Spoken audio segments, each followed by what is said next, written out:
My mother has never been a girl's girl, if you know what I mean. My mother never hid her disappointment about giving birth to me. She would openly admit to everyone, even in my presence, that she had always wanted a baby boy.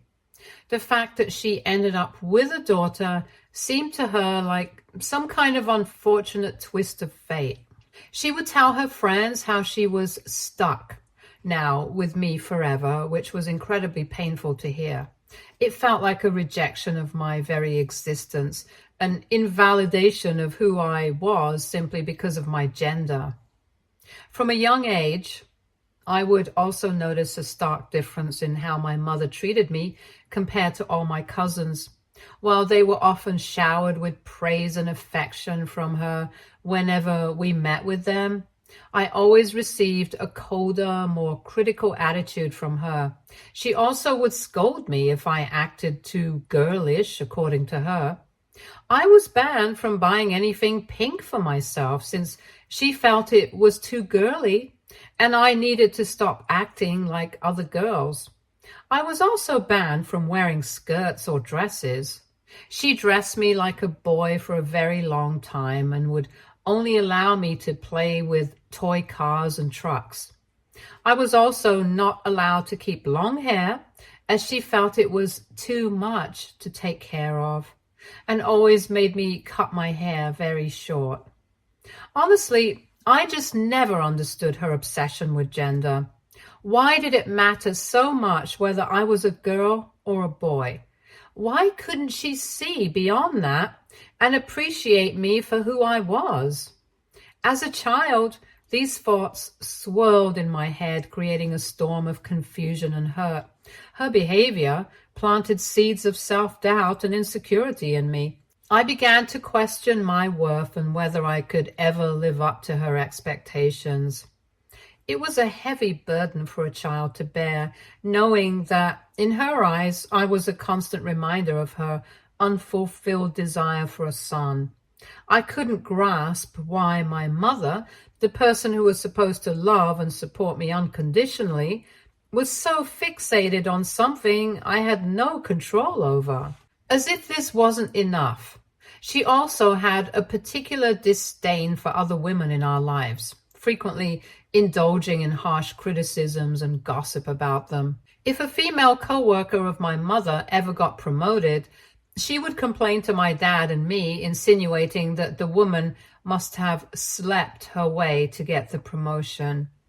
It was her default assumption, her go-to explanation for any woman's success in the workplace.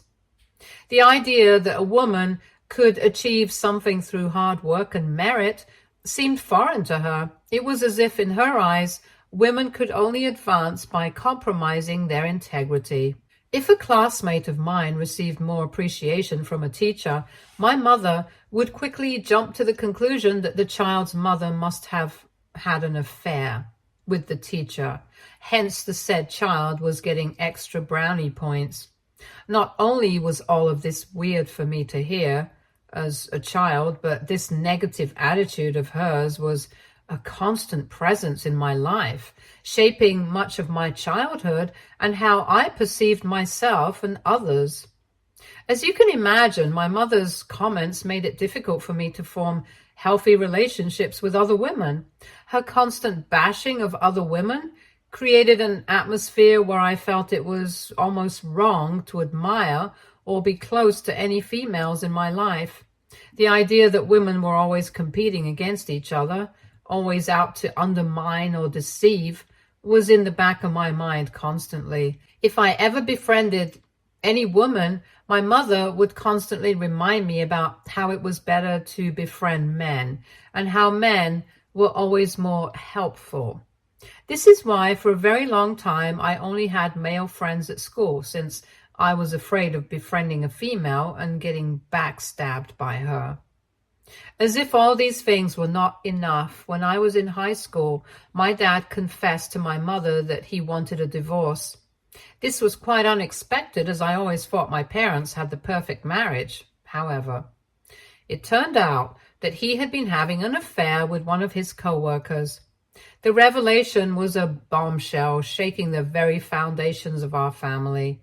My mother, devastated and furious, packed her bags and took me with her to live in a motel. What followed next was a nasty divorce battle between the both of them. My mother's anger towards my father was intense and all-consuming. She would constantly use me as a pawn in her battle against him. I became a tool for her to one-up him, to inflict pain and assert her dominance. Whenever I expressed a desire to spend time with my dad during their separation, she would get furious at me. She would scream and yell, accusing me of choosing him over her, the man who had betrayed us. Her accusations were relentless. "He cheated on us," she would scream, her voice filled with hurt and betrayal. "You shouldn't even be in contact with him." The idea that I might want or need a relationship with my father was incomprehensible to her. In her eyes, maintaining any connection with him was a direct betrayal of her and all she had suffered. Whenever I attempted to tell her that I needed both of my parents and that I couldn't just cut my father out of my life, her response was filled with venom. She would accuse me of trying to backstab her, of being disloyal. "You should be ashamed of yourself. You're just like every other woman," she would say, her words dripping with contempt. It was a cruel and cutting remark, one that echoed her deep-seated issues with women and trust. I did try my best to understand her perspective, but I also missed my dad a lot. He was always a good father to me, regardless of his equation with my mother. Whenever my dad and I met, unlike my mother, he never uttered a word against her. When he discovered that my mother had told me about his affair, he immediately apologized and took full responsibility for his actions.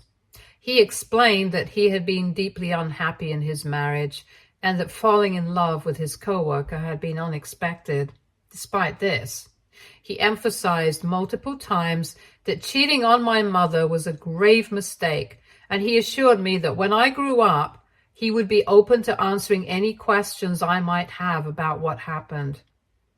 Navigating my parents' divorce as a single child was one of the hardest challenges of my life. It forced me to grow up quickly, but it also taught me that my parents are just like any other human being, and they tend to make mistakes. My dad has remained a constant presence in my life ever since the divorce, ensuring he fulfills his responsibilities. He has consistently paid child support to my mother, demonstrating his commitment to providing for me despite his separation from my mother. He also allowed my mother and me to continue living in our family home even though he moved out. The condition was that I would live with my mother in this house so as to ensure stability in my life. He did not want me and my mother to have to go through the process of moving all our things and moving to a completely new neighborhood. Primarily, I reside with my mother, but I get to spend every other weekend with my dad. This arrangement allows me to maintain a relationship with both parents. I have to admit that ever since the divorce, my mother has become worse towards me as a parent. I mean, I love her, but she is very fixated on getting married before my dad does. I believe her ego was deeply bruised by the fact that my dad cheated on her. After their separation was finalized, she began going out more frequently to bars and clubs, eager to meet new people and perhaps find a new partner quickly. This led to her meeting Dave just 3 months after the divorce. Dave is a DJ and a single father to his son, Matthew. Dave and his ex-wife had Matthew when they were quite young, and after she left them, Dave took on the full responsibility of raising their son. Matthew is 3 years younger than me and seems pretty polite. Dave, too, comes across as a nice guy. However, the real issue began when I started noticing my mother's behavior around Matthew. As you know, my mother had always wanted a son. a dream that never came true for her. So when Dave and Matthew entered our lives, it seemed that she was quite excited at the prospect of potentially having Matthew as a son. She constantly went shopping with him, buying him new shoes or shirts, and she would proudly tell all her friends about how great Matthew was at school or how proud she was of him. At first, I thought maybe I was just being jealous and overreacting. But it became even more clear that something was amiss when even my dad started noticing the same thing as well. My mother would constantly call my dad to ask if I could spend more days with him because she wanted to go on road trips with her boyfriend and his son instead of staying with me at home. If Dave had a performance anywhere, my mother would tag along with him. I tried not to care so much about her changing behavior, as I was always happy to spend more time with my dad. One day, things came to a head when my mother came back home from one of her road trips and informed me that she and Dave got engaged. This was unexpected and too soon, since they had only been dating for a few months. I wanted to question her, but I knew if I said anything negative, she would take it as me not supporting her. So I just kept my mouth shut and told her instead how happy I was for her. My mother then informed me that she had decided Dave and Matthew would be moving in with us. I was taken aback by this announcement, especially since the house wasn't even hers to begin with. It belonged to my dad, who had allowed us to continue living there after the divorce. As expected, when Dad heard about her plans, he was furious. He told her in no uncertain terms that if she wanted Dave and Matthew to move in, then Dave would have to pay him rent every month. He wasn't going to let another person stay in his house for free. My mother didn't take this well. She argued with Dad, accusing him of being jealous and trying to sabotage her relationship because she was finally happy with someone. She was convinced that his refusal to let Dave move in without paying rent was a deliberate attempt to ruin things for her. But Dad was firm. He reminded her that the house belonged to him and that he had only allowed her to stay there because of me. He made it clear that if she thought he was being such a pain in the ass, then she would also have to start paying rent or move out. The whole situation escalated, but in the end, Dave stepped in and agreed to pay rent to my dad. Him and his son then moved into our house. At first, Dave moved into the master bedroom with my mother, while Matthew took over the guest bedroom. Everything seemed to settle into a new routine, and Matthew and I would play a lot of video games together. I was happy to finally have a stepbrother, since I had been a single child for a very long time. But it wasn't long before Matthew began to complain about the bed in the guest room. His room had an old bed, and understandably, it affected his sleep. Dave promised him they would buy a new one soon. However, one afternoon I came home to find that the bed from my room had been moved into Matthew's room, while the bed from the guest room had been placed in mine. I was taken aback and immediately asked my mother why this had happened. She casually dismissed it, saying that Matthew deserved a good bed to sleep in and that it wasn't a big deal. I was floored by her response and argued with her that Dave could have bought him a bed just as he promised. She shrugged and replied that I was older than Matthew, so I should learn to make sacrifices for the sake of her new life. After this incident, slowly, it became painfully clear to me that my mother was clearly favoring Matthew over me, treating him with a level of care and attention that she seemed to withhold from me. For instance, during dinner, he was allowed to take second plates without question, but if I reached for more, she would smack my hand and harshly tell me not to be a fat cow. The irony was that I wasn't even overweight. I was athletic, active, and had a healthy appetite to match, but she insisted that Matthew, being a growing boy, deserved the extra food more than I did. Then there was the time when my dad told me he had tickets to a baseball game and wanted to take me. I was thrilled and couldn't wait to go. But when I told my mother, she immediately insisted that I should let Matthew go in my place. Her reasoning? Because he's a boy and would enjoy it more. Obviously, my dad refused to take Matthew, and I went as decided. And obviously, my dad refused to take Matthew to the baseball game in my place. And I went as originally planned. The game was great, and I was glad to spend that time with my dad. On multiple occasions, my mother would plan day trips with just Dave and Matthew, deliberately excluding me from their plans. If Matthew ever invited me to join, she would insist that the only 3 of them needed to bond as a family, and that I, being older, should sit this one out. It was as if she was creating a new family that didn't quite include me. The exclusion was hurtful, making me feel like an outsider in my own home, as though I was being slowly pushed to the margins of her new life with Dave and Matthew. When my 18th birthday was approaching this year, my dad informed my mother that he wanted to throw a big party for me to celebrate turning 18 and graduating high school. Since our family home was spacious enough and had a huge backyard, he planned to hire caterers and have everything set up here. My mother wouldn't have to lift a finger, as he was taking care of all the arrangements. However, as expected, my mother tried to push back. She argued that holding such a big event for me was unnecessary and that we could just have a family dinner at a restaurant.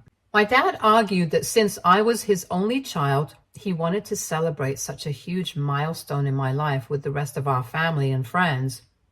Even though I was okay with my dad's idea, my mother wasn't ready to let it go so easily. She then argued that throwing such a big celebration for me would be a slap in the face to Dave, as he could never afford to do something similar for Matthew when he would eventually graduate.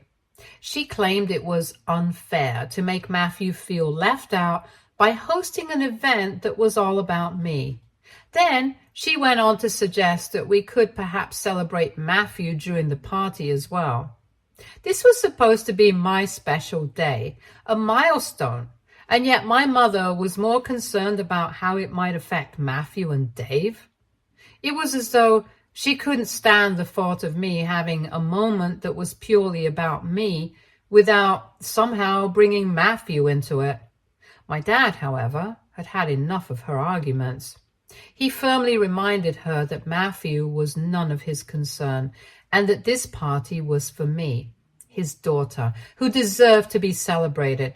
He made it clear that he was going to throw this party whether she liked it or not, and if her new family didn't like it, then they were all uninvited from my party, and that was the end of the discussion. This immediately made my mother backtrack her statements, and she grudgingly agreed to let me celebrate. Next, when it came to planning the party, my mother continued to interfere with everything. She started dictating how things should be done, saying that since Dave preferred vegan meals, we needed to have more vegan options at my party. Now, this was going to be a complete waste of money since I knew no one else was vegan. But I did not want to fight with her, so I agreed. Next, I love eating fish and I wanted to order a fish item, but my mother informed me that Matthew didn't like fish, so I shouldn't order any fish dishes. I tried to stay calm and told her firmly that this was my party and I wanted to order food that I liked. If she, Dave, and Matthew had an issue with anything I was going to be ordering, then they could adjust for one evening. My response set her off, and she yelled at me, accusing me of disrespecting her family and calling me a spoiled brat. She went on to claim that my dad's money was getting to my head and that I needed to learn to care about her husband and her son as well. She shook her head, wagging a finger at my face, and told me I should teach you a lesson for acting so entitled. She then went on to insist that if I didn't consider what Dave and Matthew liked while planning this party, then she was going to ground me and take away my phone as my punishment. At that point, I saw red. I realized I was going to be turning 18 and had nothing to lose anymore. I was going to be moving out soon anyway, so I decided to finally let out all the years of suppressed anger. I shouted back at her, telling her that I had always considered Matthew and Dave's needs, but this was my party, my last hurrah before moving out, and I deserved the freedom to make my own choices. I told her that I had kept my mouth shut long enough, and if she took away my phone or grounded me for no reason, I would call CPS on her for mentally and emotionally torturing me all the time over the years. It was clearly a bluff, but I wanted her to think twice before mistreating me ever again. Her eyes widened in shock when she heard me say this. She knew a CPS investigation might affect her relationship with Dave and Matthew, who was still a minor. Then I went on to tell her that if she no longer saw me as her daughter, then I would be cutting off all contact with her when I went to college.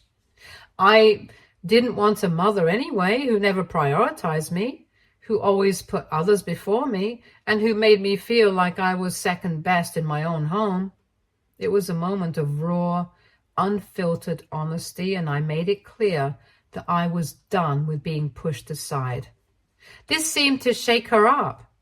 She then started to insist that I was overreacting and that all she ever wanted was for me to treat Dave and Matthew just like I treated other family members. After this argument, she avoided giving her opinions to me as much about the party. On the day of the party, I was excited to celebrate with my family and friends. Dave had offered to play music for the event, and it was a blast. Matthew, some of my cousins, and I had a great time on the dance floor, enjoying the lively atmosphere. Meanwhile, Dad was busy chatting with some relatives, proudly bragging about the college I was about to attend. However, the only person who stood out as a sore thumb was my mother. She was off in the kitchen, drinking her margarita and clearly avoiding mingling with the rest of us. Her disinterest and detachment were palpable, and it was hard not to notice how she was distancing herself from the celebration. Even Dave noticed how distant she was and went to talk to her, trying to convince her to enjoy the day like the rest of us. When it came time to cut the cake, my mother didn't come to stand next to me while everyone sang happy birthday to me. Dad and I didn't bother, and we simply went ahead and cut the cake, making the most of the moment despite her absence. It was a bittersweet reminder of how strained our relationship had become, even on a day that was meant to be about celebrating me. When the rest of the food started to be served, I watched as my mother carefully prepared plates for Dave and Matthew. She seemed to take extra care, making sure they had everything they liked. I felt a pang of jealousy watching her serve them with such attention while ignoring me at my own party. I wanted to let the rest of the guests get their food first, so I hung back a little, waiting for my turn. Suddenly, out of nowhere, my mother came up to me, holding a plate of food. I looked at her curiously, unsure of what to make of this unexpected gesture. She handed me the plate and wished me a happy birthday. I was taken aback and asked her what she was doing, especially since she had never in all the years I could remember served me a plate of food before. She just shrugged and said that she wanted to do this for me since I was now 18. It was hard to admit, but at that moment I felt a warm, fuzzy feeling in my stomach. Despite everything, there was something comforting about being taken care of by her, even if it was just with something as simple as serving me a plate of food. For a brief moment, it felt like she was reaching out, trying to bridge the gap that had grown between us. However, as soon as I took a bite of the fish from my plate, I had to spit it out. My mouth was overpowered by an overwhelming taste of salt, and I started to cough uncontrollably. Guests around me turned to look, and some of my cousins quickly offered me water, trying to help me calm down. I looked down at my plate, puzzled, and asked if they found the fish too salty.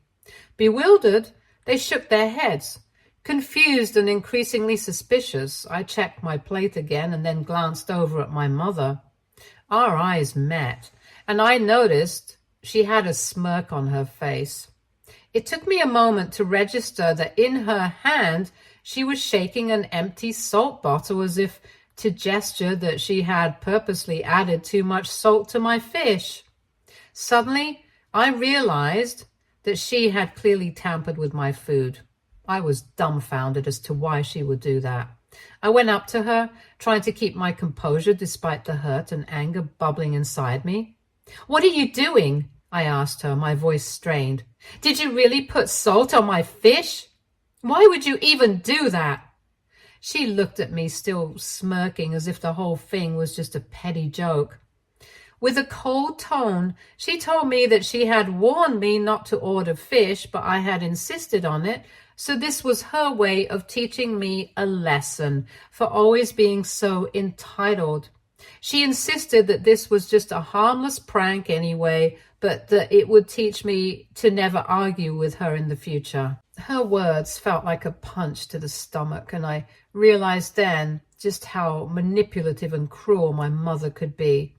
I told her how nasty she was as a parent, for even thinking of doing something like this, the fact that she would go so far as to make me feel small and unimportant was overwhelming. My mother just laughed derisively as she walked away as if I meant nothing. My eyes narrowed in anger as I contemplated how to get revenge on her. With cameras installed around the house, I knew I had a way to expose her. After the party, I decided to download the video from the backyard security camera. The footage clearly showed my mother adding salt to my plate before walking over to me and handing me the plate. Even as I write this, the thought of what she did makes me seethe. I'm planning to share the video with Dave and Matthew when I move out of the house soon. I wish I could confront her or expose her behavior right now, but I'm going to just shut my mouth and bid my time for now until I'm away from her. AITA, if I expose my mother to everyone? Update 1. It's been a month and a half since I last updated. I finally moved out of home. My dad helped me get all my boxes to my college dorm, and the rest of my things are at his place for now. I haven't told my dad about what happened with my mother yet, because I know he will go ballistic, and I'm worried it might lead to a big argument. Now that I'm out of the house, I'm ready to go through with my plan to expose my mother since she can't hurt me anymore. I think Dave and Matthew deserve to know the truth about my mother, even though it might be hard for them. For everyone asking, I am sure Dave has probably noticed how my mother treats me differently than she treats his son, but he has never interfered. Anyway, I don't blame him for any of this, and my focus is only on my mother, who's responsible for everything that's happened. Update 2. Okay, guys, I listened to everybody's advice, and this morning I decided to create a group chat with Dave, Matthew, and my dad. I wrote a detailed message explaining how I had been treated differently from Matthew over the years, making sure to emphasize that Matthew wasn't to blame for any of it. I then described the incident that happened on my birthday, where my own mother sabotaged my food by adding an entire bottle of salt and made me spit out the food in disgust just to teach me a lesson. I told them how I had grown tired of my mother's abusive behavior towards me over the years. And to back up my story, I sent the video as proof. At the end of my message, I asked Dave if he would ever feel truly comfortable having his son around such a vile woman who had no shame in treating her own daughter this way. He texted me back saying that he would look into it. Update 3. Since I sent that message yesterday, my phone hasn't stopped buzzing. First, my dad called to confirm if everything I said was true and to ask why I never shared all of this with him in detail before. I broke down and explained that I sometimes struggled to open up and that I had always hoped my mother would eventually change her ways. He apologized to me over and over and then told me that he had spent the morning yelling at my mother. He also mentioned that he's giving her a month's notice to move out. He said he had been thinking about it for a while, but was hesitant. However, now that he knows how she's been mistreating me for years, he has no sympathy left for her and wants his house back. Dave also reached out to me, and he said he had no idea that my mother hated me so much. He always thought that it was just typical mother-daughter stuff, so he stayed out of it over the years. But after watching the video, he truly realized how messed up my mother was. When he confronted my mother about it, she started blaming me for everything as usual. This led to a big fight between them, and he decided to take some space from her. He even told me that he's putting their wedding, which was supposed to happen this year, on hold indefinitely. Matthew and I also talked, and we're good.